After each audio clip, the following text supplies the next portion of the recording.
The night the millionaire told his maid that he needed a wife, she thought he had finally lost his mind. But what frightened her most was not the impossible request. It was the look in his eyes, the look of a man who had just discovered that everything he had spent his life building could disappear before sunrise. She stood frozen in the grand marble hallway, still holding a silver serving tray, while rain hammered against the enormous windows of the mansion. Outside, lightning briefly illuminated the dark gardens. Inside, the richest man in the room looked more helpless than anyone she had ever seen. Then he said the words that would change both their lives forever. He told her that if she walked away that night, he would understand, but if she stayed, he needed her to become his wife. Not because he loved her. Not because she loved him. But because by morning, his entire fortune, his family name, and the future of a little girl he adored could be taken from him. And the maid's answer would shock everyone. Before we begin, if you believe that kindness can change a person's life, that people deserve second chances, and that sometimes the most unexpected person can become the greatest blessing, please take a moment to like this video, share it with someone who needs hope, leave a comment, and subscribe to Kindness Speaks. Your support helps us bring more emotional stories of courage, compassion, and second chances. 28-year-old Elena had never imagined that one day she would stand beneath a chandelier worth more than everything she had ever owned and be asked to become the wife of a millionaire. Her life had never been anything like a fairy tale. She had grown up in a small apartment with a mother who worked 2 jobs and a father who had disappeared when she was 9. Elena learned early that dreams did not pay electricity bills and that pride could not put food on the table. She became the kind of person who quietly carried her burdens because she had seen how tired her mother became whenever life became too heavy. After her mother died unexpectedly, Elena was left alone with a small collection of memories, a handful of unpaid bills, and a determination never to become dependent on anyone. She took whatever honest work she could find. She cleaned offices in the mornings, washed dishes at a restaurant in the evenings, and eventually found a position as a live-in maid at the luxurious home of Adrian Vale, one of the youngest and wealthiest businessmen in the country. Adrian was 41, private, disciplined, and known for being almost impossible to impress. Newspapers called him a ruthless businessman because he had built a massive investment company from nothing after inheriting only a modest amount from his grandfather. He owned hotels, apartment buildings, technology investments, and several companies spread across different cities. Yet behind the photographs of expensive cars and tailored suits was a man whose personal life had become painfully empty. His wife had died 6 years earlier after a long illness, leaving behind their daughter, Sophie, who had been only 4 at the time. Adrian never remarried. He poured himself into work, convinced that money could protect his daughter from the kind of suffering he had experienced as a child. But money could not replace a mother. It could not make Sophie stop waking from nightmares. It could not make her smile at breakfast. And it certainly could not teach Adrian how to be both a father and a mother to a frightened little girl. Elena noticed things other people ignored. She noticed that Sophie stopped eating whenever Adrian traveled. She noticed that the little girl kept a photograph of her mother beneath her pillow. She noticed that Adrian always checked on Sophie before going to bed, even when he had returned home at 2 in the morning. She noticed that behind his cold expression was a father who was terrified of failing his child. And Adrian noticed Elena, not in the romantic way the tabloids would later suggest. At first, he noticed her because she treated Sophie differently from everyone else. The other staff members were polite to the little girl, but Elena was patient. When Sophie refused breakfast, Elena did not force her. She sat beside her and quietly ate toast until Sophie became curious. When Sophie had a nightmare, Elena never told her to stop crying. She simply sat on the edge of the bed and reminded her that she was safe. One afternoon, Adrian returned home unexpectedly and found Elena sitting on the kitchen floor beside Sophie, who had scraped her knee in the garden. Elena was gently cleaning the wound while telling Sophie a ridiculous story about a brave little rabbit who was terrified of everything except protecting his family. Adrian stood in the doorway unnoticed. For several seconds, he simply watched. His daughter was laughing. It was a small laugh, but Adrian had not heard it in weeks. That moment stayed with him. Over the following months, Elena became a quiet source of warmth inside the mansion. She never behaved differently around Adrian because of his wealth. She never tried to impress him. She never asked about his cars, his companies, or his expensive vacations. If anything, she seemed more comfortable speaking to the gardener than to him. And that was precisely why Adrian trusted her. Then came the night everything changed. Adrian had been invited to an exclusive family gathering at the estate of his late grandfather. He had planned to take Sophie, but earlier that evening, she developed a fever and was asleep upstairs under the care of the doctor. Adrian was preparing to leave when his attorney arrived unexpectedly. The attorney's face was pale. He explained that a clause in Adrian's grandfather's original estate agreement had been discovered. Adrian had always believed that his inheritance had been unconditional. But the document contained a provision stating that if Adrian remained unmarried by his 42nd birthday, control of the family trust would transfer temporarily to his uncle, Victor Vale, until Adrian produced a legal heir or fulfilled the conditions specified in the agreement. Adrian's birthday was the following morning. Worse, Victor had already begun challenging Adrian's ownership of several major properties. If control of the family trust changed hands, Adrian's business empire could be frozen for months. More importantly, Victor could use the legal confusion to challenge Adrian's guardianship arrangements for Sophie. Adrian felt the room spinning. He could fight the business battle. He could hire lawyers. He could survive losing millions. But he could not risk losing his daughter. His attorney explained that a legally valid marriage before the deadline would satisfy the immediate condition. It would not solve everything, but it would prevent Victor from taking control of the trust overnight. Adrian dismissed the attorney and stood alone in the study. He could have called dozens of women. Socialites. Businesswomen. Celebrities. Women who had spent years trying to enter his world. But he knew exactly what would happen. The news would spread. The marriage would become a spectacle. People would assume it was a financial arrangement. Victor would investigate every detail. Then Adrian remembered Elena. Not because she wanted his money. Because she didn't. He found her in the hallway.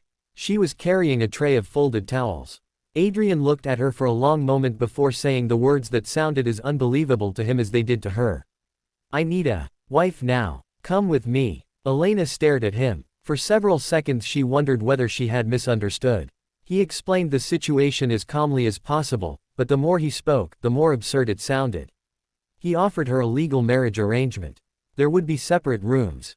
Financial protection. A contract. She would not be forced into anything beyond what she willingly agreed to. He promised that she could leave whenever she wanted. Elena listened without interrupting. Then she put down the tray. She asked only one question. She asked what would happen to Sophie if he failed.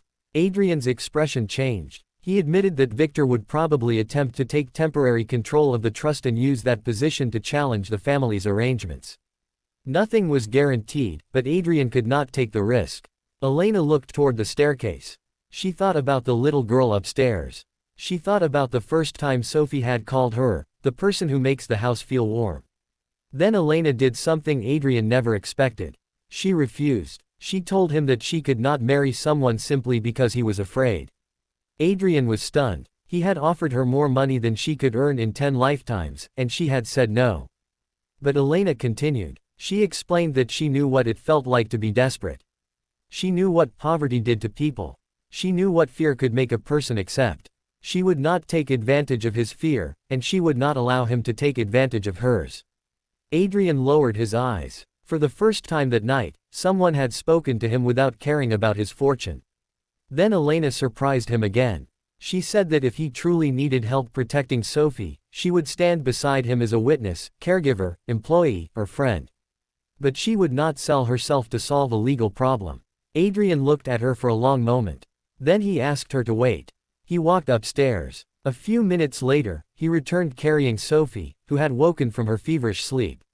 The little girl rested her head against his shoulder. Adrian looked at Elena and quietly explained that Sophie had been asking for her.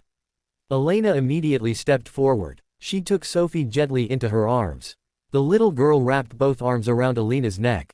Adrian watched. Something inside him broke. Not because his plan had failed. Because he realized how much his daughter already trusted this woman. The next morning, the legal battle began. Adrian's lawyers discovered that Victor had not merely found an old clause. He had spent months preparing to exploit it. He had already contacted financial institutions and business partners. Several major transactions were suddenly placed under review. Victor also spread rumors that Adrian was mentally unstable because of grief and incapable of managing the family empire. Adrian fought back, but the pressure was enormous. And Elena remained in the mansion. Not as his wife. Not yet. She stayed because Sophie needed her. For the first time, Adrian began seeing his home differently. He noticed how Elena worked before sunrise. He noticed that she often ate last. He noticed that she repaired small things instead of asking for replacements because she knew the household budget was not hers to waste. One morning, he found her sewing a loose button onto Sophie's school uniform. He asked why she didn't simply order a new one. Elena smiled and said that the uniform was perfectly good. Adrian realized that the woman who lived among millions still knew the value of a single button. Slowly, the walls between them began to fall.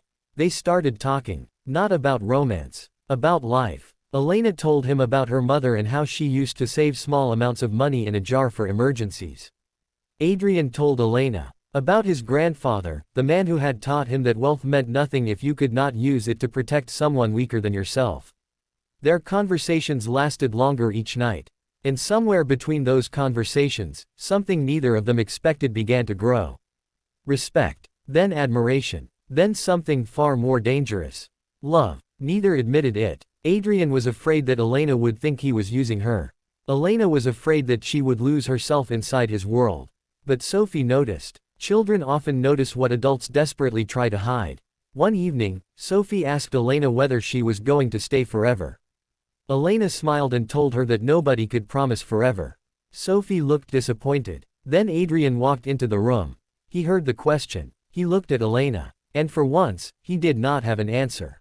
The following week, Victor made his biggest move.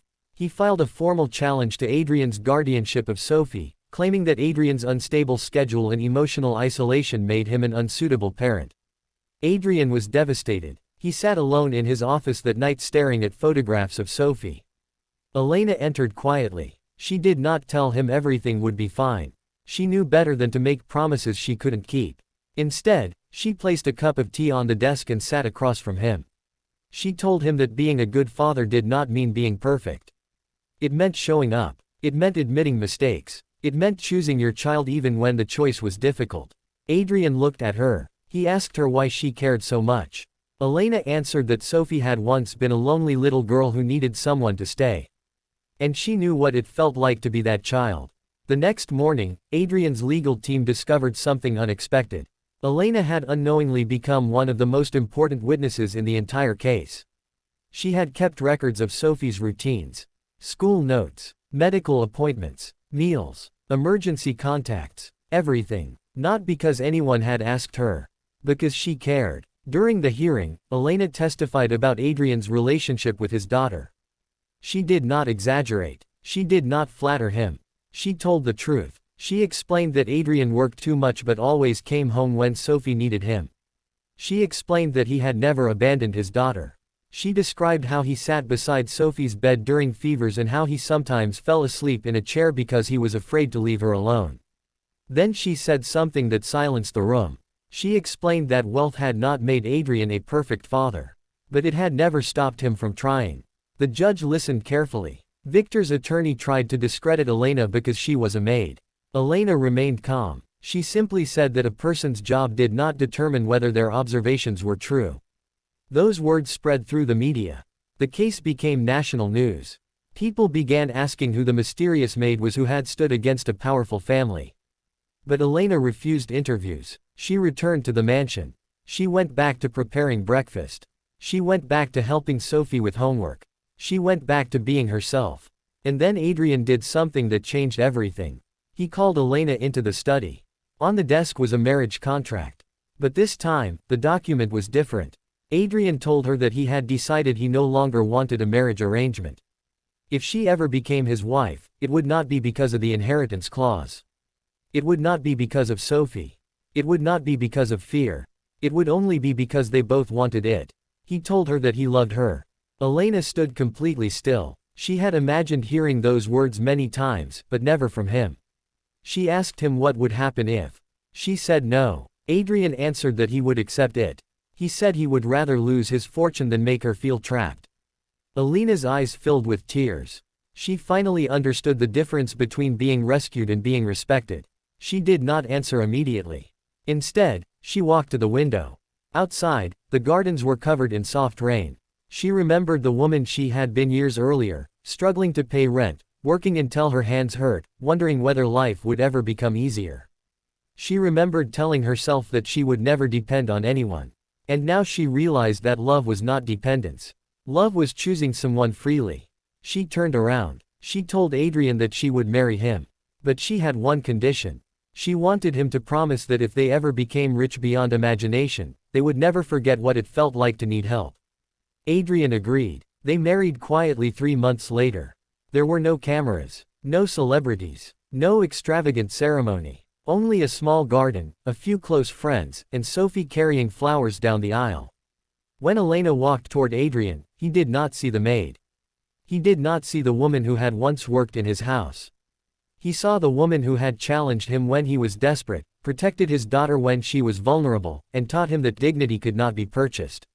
Years passed. The family business recovered. Victor's challenge collapsed after investigators uncovered financial misconduct in his own dealings. Adrian's empire grew even larger, but something about him changed. He became less obsessed with proving himself. He spent more evenings at home. He attended school events. He learned to cook simple meals. He even became famous among his employees for remembering birthdays. And Elena, she eventually left her position as a maid. Adrian helped her establish a foundation dedicated to helping single mothers find stable housing and employment. But Elena insisted that the foundation should not be